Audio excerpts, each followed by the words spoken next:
aus der Reihe meines Burgenlexikons. Burgenlexikon von A bis Z. Was Sie schon immer über Burgen wissen wollten oder auch nicht. Von und mit Matthias Helzel alias der Burgenmeister. Burgen und Schlösser der fränkischen Schweiz. Burg Zwernitz, ein stauverzeihliches Schmuckstück. Hier die Beschreibung, wie man zur Burg Zwernitz bzw. nach Sanspareil findet. Noch ganz wichtig, wer die Burg besichtigen will, hier die Öffnungszeiten sowie die Eintrittspreise und was das Fotografieren angeht. Weitere Informationen findet man auch auf der Homepage der Bayerischen Schlösserverwaltung, die in der Videobeschreibung verlinkt ist. Vor Ort parkt man am besten in der Nähe des morgenländischen Baus bzw. in der Nähe des Felsengartens. Was man natürlich auch noch historisch vor Ort findet, ist der Felsengarten, ein wunderschöner Barockgarten, angelegt als Landschaftspark mit verschiedenen Felsformationen, unter anderem zum Beispiel dem Ruinentheater und natürlich den morgenländischen Bau, der leider zurzeit wegen Sanierung geschlossen ist. Bevor wir mit der Burgbesichtigung starten, schauen wir erst einmal auf die Geschichte der Burg Zwernitz. Geschichte der Burg Zwernitz. Die greifbare Geschichte der Burg Zwernitz beginnt im Jahr 1156, in einer Zeit, in der die Burg als Stammsitz des fränkischen Adelsgeschlechts der Walpoten erstmals urkundlich erwähnt wurde. Die Walpoten waren bereits im 8. Jahrhundert in der Region präsent. Ihr Einfluss reichte vom fränkischen Jura über das Maintal bis in den Frankenwald.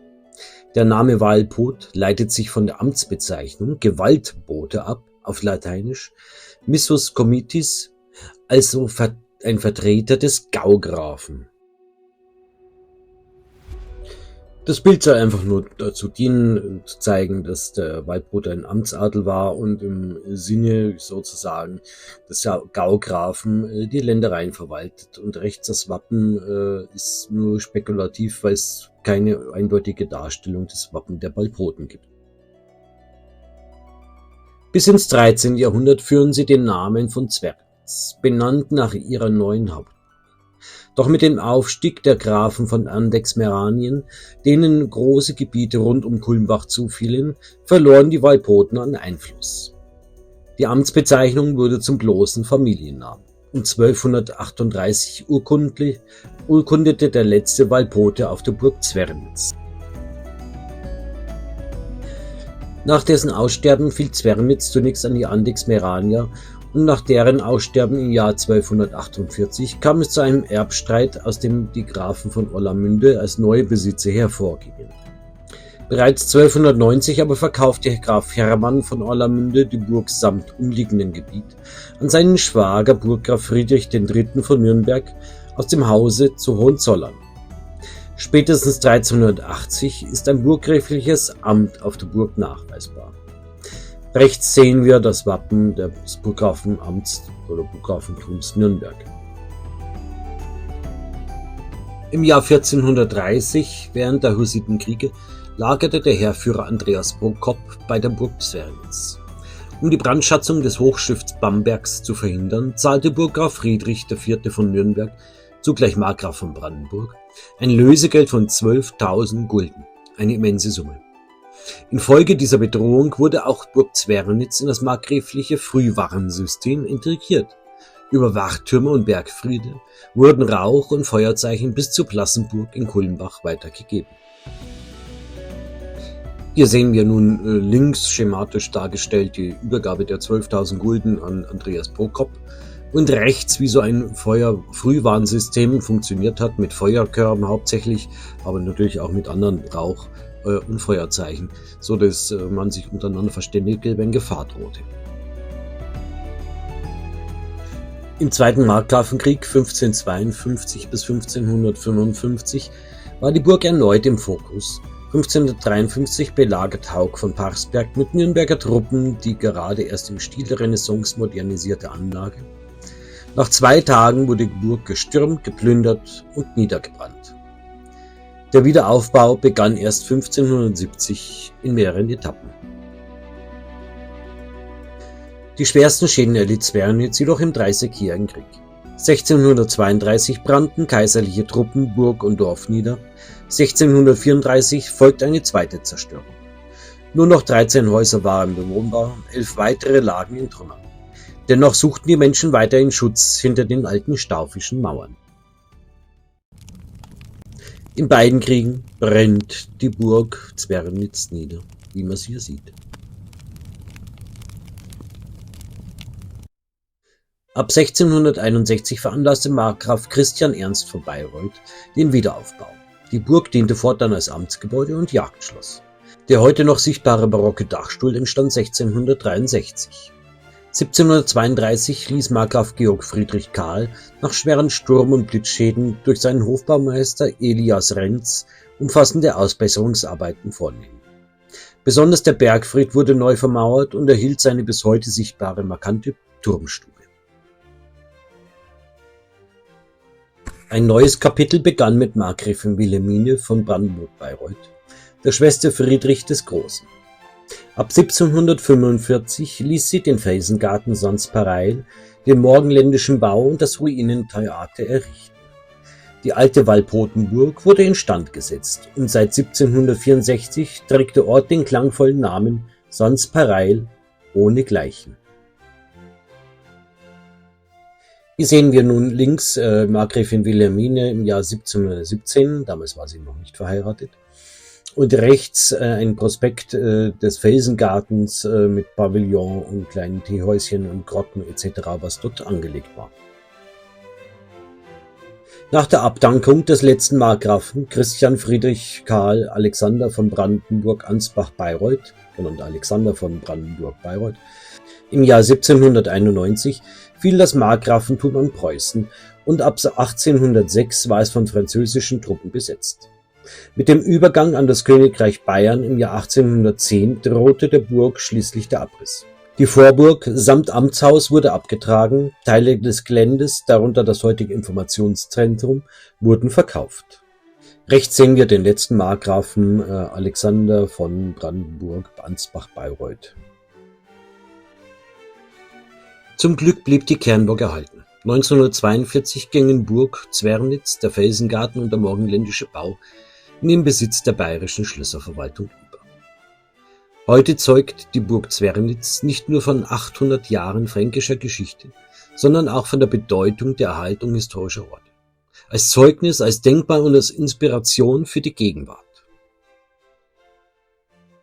Hier sehen wir nochmal einen alten Prospekt von der Burg Zwernitz im Vordergrund, das mit Fachwerk und Schiefer verkleidete, langgezogene Haus mit den Dachgauben ist das ehemalige Amtshaus. Zu den Quellen. Bayerische Schlösserverwaltung natürlich, die offizielle Homepage. Eckartoni und Kraus Manuela, die Burgen der Fränkischen Schweiz, ein Kulturführer. Kunstmann Dr. Helmut, die Burgen der nordwestlichen und nördlichen Fränkischen Schweiz. Wüst Wolfgang, Burgen in Bayern, Geschichte, Architektur und Nutzung. Walter Wilhelm, Fränkische Schweiz, ein Kunst- und Kulturführer. Hermann Hans Walter, Geschichte der fränkischen Adelsherrschaften im Mittelalter. Und Informationen bzw. Informationstafeln, Dokumentationen vor Ort. Genug Geschichte, jetzt wird's Zeit, die Burg selbst kennenzulernen. Burg Zwernitz, Besichtigung und Baugeschichte. Diese Silhouette empfängt einen, wenn man im Prinzip zur Burg hingeht. Rechts das Weiße Haus, das Informationszentrum, das ehemalige Bauernhaus und der Rest der Vorburg. Und links natürlich die Hauptburg. Willkommen zur Burgbesichtigung von Burg Zwernitz, einem echten Schmuckstück aus der Stauferzeit. Majestätisch thront sie auf einem schmalen Dolomitfelsenriff und erstreckt sich in Ost-West-Richtung hoch über dem Ort Sons-Pareil. Bereits aus der Ferne beeindruckt die kompakte und geschlossene Silhouette, ein Charakterzug, den sie bis heute bewacht hat. Hier eine Ansicht aus der Ferne, es ist schon beeindruckend, wie sich hier diese Burg aufbaut. Die Gesamtanlage und der Bergfried. Im Mittelpunkt der Anlage erhebt sich der markante Bergfried, 31 Meter hoch, mit seinem typischen Buckelquadermauerwerk, das ihn eindeutig in die Stauferzeit einordnet. Die Burg gliedert sich in 3 Bereiche: die Vorburg im Süden, die Niederburg im Westen und östlich des Bergfrieds die eigentliche Kernburg, auch Oberburg genannt. Hier sehen wir den Grundriss der Gesamtanlage der Burg Zwernitz. Er ist im Schirschkopfbau ausgestellt. Die Vorburg, da wo die Nummer 14 steht, das ist das Amtshaus mit einigen Zwingeranlagen. Wir sehen die Rundtürme, wir sehen rechts das herrschaftliche Stallgebäude mit Rundturm und natürlich die Hauptburg bzw. Oberburg, Niederburg. Die Niederburg war früher natürlich die Vorburg als Wirtschaftsgebäude. Hier nochmal rot gefärbt, die Vorburg mit den Wirtschaftsgebäuden. Der Plan stammte aus dem 18. Jahrhundert. Hier markiert die Niederburg mit dem Zugang zur Burg. Und natürlich die Oberburg. Bei 10 ist der sogenannte Schönehof und 7 ist der Bergfried. Dann noch die südliche oder südwestliche Zwingeranlage und die nördliche Zwingeranlage. Hier das Luftbild mit den Eintragungen, wo was ist, zur besseren Übersicht. Die Vorburg, Wirtschaft und Verwaltung. Wir beginnen unseren Rundgang in der Vorburg, die einst das wirtschaftliche und verwaltungstechnische Zentrum der Burg bildete. Hier befanden sich das Amtshaus, mehrere Wirtschaftsgebäude, ein Backhaus, ein kleines Gewächshaus, ein Stall mit Heulager und eine Zisterne zur Wasserversorgung. Heute ist von dieser einst belebten Vorburg wenig erhalten. Doch ein wichtiges Gebäude steht noch, das sogenannte herrschaftliche Stallgebäude, später als Bauernhaus genutzt. Heute beherbergt es das Besucherinformationszentrum. Hier sehen wir vergrößert den Plan der Vorburg. Ein Blick auf diesen Plan aus dem 18. Jahrhundert, das Original befindet sich im Historischen Museum Bayreuth, zeigt die klare Gliederung. Amtshaus, Backhaus mit großem Ofen, ein Heulager mit Stallgebäude und die Verbindung zum zweiten Tor. Hier markiert das Amtshaus.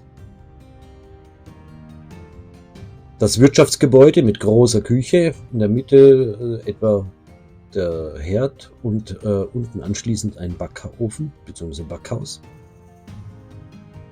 Das Gewächshaus. Das Heulager mit Stallungen. Das sogenannte herrschaftliche Stallgebäude mit dem angeschlossenen Rundturm und dem unteren Tor. Hier markiert die Zisterne rund und die Apportanlagen. Nochmal im Luftbild hervorgehebt die Vorburg, die Lage des Amtshauses, Stallungen bzw. Wirtschaftsgebäude und natürlich das Besucherinformationszentrum. Hier schreitet man natürlich als erstes hindurch, durch das untere Tor. Links die Freifläche war natürlich nicht gegeben. Hier schloss sich eine Mauer an und daran ein Rundturm, Halbrundturm natürlich. Und das Gebäude, das natürlich das ehemalige herrschaftliche Stallgebäude war. Auf dieser Wiese befand sich die Vorburg, die heute leider nicht mehr vorhanden ist. Sie ist hier rot markiert, wo alles bebaut war. Bizarr und markant auf den Felsen gesetzt, der sogenannte Archivbau der Oberburg. Und hier links geht es hinauf zum zweiten Tor und rechts ist die nördliche Zwingeranlage. Das zweite Tor und wehrhafte Details. Hat man im Besucherzentrum den Pflasterzoll gezahlt, geht es weiter zum zweiten Tor. Hier begegnet uns das Wappen Markgraf Friedrichs von Bayreuth, darüber mehrere Schießscharten. Ihre Platzierung wirkt fast übertrieben. Möglicherweise hatten sie eher optischen als funktionellen Wert, ein sogenannter Show-Effekt. Links neben dem Tor erkennen wir einen Apporterker, der allerdings eine Besonderheit aufweist. Denn hier hätte man, salopp gesagt, in die Vorburg hinein entsorgt. Wahrscheinlich ist es also, dass es sich um einen Wehrerker gehandelt hat. Vielleicht lag hier auch die Wachstube in den darüber liegenden Räumen. Ein durchgehender Wehrgang scheint hier durchaus plausibel. Rückblickend fällt auf, dass die Schießscharten sehr tief sitzen. Das spricht für sogenannte Senkschachten, mit denen man Feinde direkt unterhalb des Tores bekämpfen konnte. Diese wurden wohl vom einstigen Wehrgang ausgenutzt, dessen Auflagerkante heute noch an der Mauer erkennbar ist. Hier sehen wir nun das zweite Tor. Hier nun das zweite Tor im Detail. Darüber das Wappen der Hohenzollern, Markgraf von Bayreuth, Brandenburg. Dann natürlich markiert die Schachtenreihe. Und natürlich hier links der Apotheker, Anführungszeichen natürlich.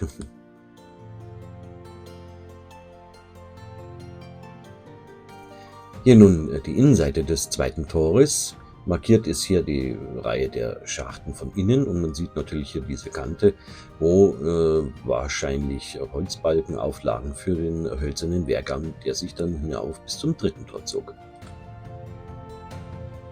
Auf der linken Seite sieht man den Apotheker, Anführungszeichen, von innen, ein Rest einer Schachte auch daneben. Und rechts sehen wir die sogenannte Torgasse, die nachgewiesen bereits gepflastert war, auch schon zur mittelalterlichen Burgzeit. Jetzt haben wir eine kleine Videosequenz, in der wir den Blick auf den Bergfried und natürlich auf das dritte Tor haben. Und schauen nochmal zurück zum zweiten Tor mit den Schachten darüber. Und sollte nicht vergessen, immer wieder mal einen Blick nach oben zu werfen auf die einzigartige Lage dieser Oberburg. Dann schreiten wir rauf zum dritten Tor, was uns jetzt auf die Hauptburg und auf den Bergfried gleich einen herrlichen Blick gewährt. Im Vordergrund die sogenannte Wehr, wird dann später nochmal drauf eingegangen. Auf dem Plan markiert der Torweg und das dritte Tor.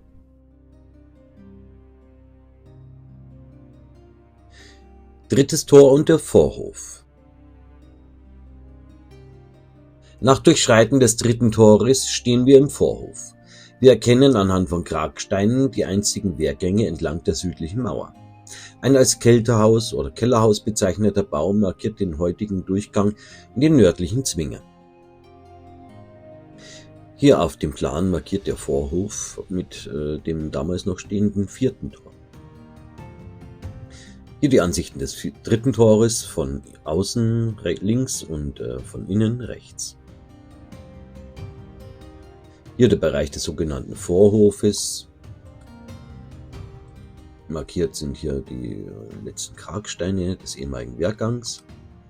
Und hier bei der Treppe ist der Durchgang zum nördlichen Zwinger und da stand dieses sogenannte Kelter- oder Kellerhaus.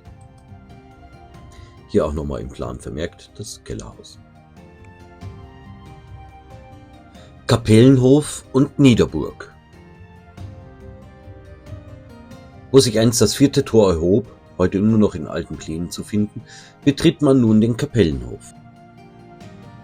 Hier im Plan markiert das ehemalige vierte Tor. Hier die Niederburg mit dem linken Gebäude, das ist die ehemalige Burgkapelle, deswegen auch Kapellenhof genannt. Und rechts hat man natürlich einen schönen Blick auf den Bergfried. Und wieder markiert ist hier die ehemalige Lage des vierten Tores. Der Kapellenhof ist umgeben von den Gebäuden des Kapellentrakts und dem Hirschkopfbau. Diese gehen in ihren Ursprüngen auf das 13. Jahrhundert zurück, wurden jedoch nach dem Dreißigjährigen Krieg vollständig neu errichtet. Die Burgkapelle St. Georg St. Nikolaus stammt aus dieser Zeit, heute profaniert und nicht mehr als Gotteshaus genutzt. Einst befand sich hier sogar eine Tretmühle. Eine Zisterne ist ebenfalls auf alten Plänen erkennbar, ebenso wie der Hinweis auf einen Küchenbau in der Niederburg. Der Hirschkopfbau diente früher als Stallgebäude für die markgräflichen Pferde, was die Nähe zum Herrschaftsbereich erklärt. Im Obergeschoss lagen die Fürstenzimmer, ausgebaut vom 17. bis ins 19. Jahrhundert. Auf dem Plan markiert die Zisterne vor dem Kapellenbau. Hier haben wir den Blick auf den Kapellentrakt und links davor markiert die ehemalige Zisterne. Hier auch nochmal im Plan markiert die ehemalige Kapelle. Der Kapellenbau und ein Blick in die ehemalige Kapelle, die heute für Veranstaltungen genutzt wird und nicht öffentlich zugänglich ist. Hier im Plan vermerkt der Hirschkopfbau. Seinen Namen verdankt der Hirschkopfbau einen auffälligen Detail. Einst zierte ein plastisch gearbeiteter Hirschkopf, wohl als Jagdtrophäe, die Fassade dieses Gebäudes und gab ihm so seinen Namen, der bis heute überliefert ist. Hier markiert der Hirschkopfbau und ein Blick in den Saal des Hirschkopfbaus, der früher eine Stallung war, auch heute nicht öffentlich zugänglich. Oberburg und Wohntrakt. Über eine winkelförmige Treppe gelangen wir in die Oberburg, vorbei am Bergfried. Das Vorhaus, heute mit einer kleinen Waffenausstellung, führt in den Langtrakt mit seinen Wohnstuben. Ein Blick auf historische Pläne zeigt die genaue Anordnung, mehrere Räume mit Öfen, eine kleine Burgküche im östlichen Bereich, entstanden etwa um 1550. Durch Umbauten entstanden gewölbte Decken, der sogenannte Waffengang und später Renaissancefenster mit Sitznischen. Auch wenn hier der Renaissance-Stil überwiegt, das mittelalterliche Burggefühl bleibt spürbar. Ein besonderes Baudetail ist die Wehr zwischen Bergfried und Wohntrakt. Durch die dortigen Schachten konnte der Vorhof direkt verteidigt werden. Im Plan markiert das sogenannte Vorhaus. Hier ein Blick in das Vorhaus mit der heutigen Ausstellung. Hier über der Tür markiert 1550 als Baudatum. Im Plan ist die Wehr markiert.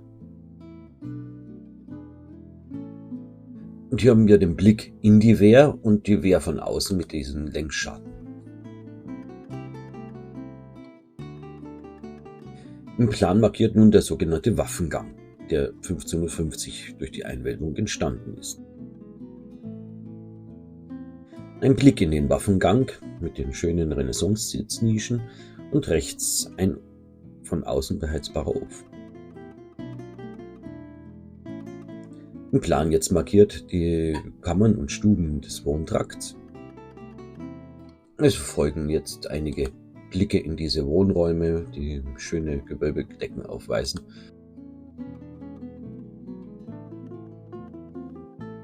Und natürlich immer wieder interessante Baudetails, wie hier die Türrahmungen oder rechts eine zugesetzte Schachtel, die dann als Wandschrank diente. Schöner Hof- und Archivbau. Wir treten hinaus in den schönen Hof, entstanden im 17. Jahrhundert, einst mit einem Wohntrakt überbaut. Die großen Öffnungen erinnern eher an Fenster als an Schachteln. Laut Aufzeichnungen waren hier Kanonen aufgestellt. Ob die Fenster wirklich zur Verteidigung dienten, bleibt fraglich. Im Plan markiert die Lage des schönen Hofes. Hier der Blick nach Osten aus dem schönen Hof. Und hier der Blick nach Westen zum sogenannten Langtrakt. Am östlichsten Rand des Hofes steht das sogenannte Archivgebäude. Mit seinem stauverzeitlichen Buckelquadermauerwerk ein beeindruckendes Zeugnis mittelalterlicher Baukunst. Die Form folgt dem Felsen, im Osten rund abgeschlossen, vermutlich war dies einst der Palas, also der Hauptwohnbau der frühen Burg. Heute befinden sich im Erdgeschoss Gefängniszellen, im Obergeschoss eine nicht zugängliche große Stube. Und hier auch im Plan markiert das sogenannte Archivgebäude ganz im Osten der Anlage. Hier nun der schöne Hof mit den als Schießscharten umfunktionierten Fenstern. Und dann gehen wir hinein in das Archivgebäude ins Erdgeschoss und sehen dann links Holz eingebaute Gefängniszellen. Interessant ist auch, dass zwei davon beheizbar waren. Hier rechts sehen wir nochmal eine Scharte mit der Mauerstärke des Archivgebäudes. Hier die zweite Gefängniszelle mit der Pritsche, die Gefangenen.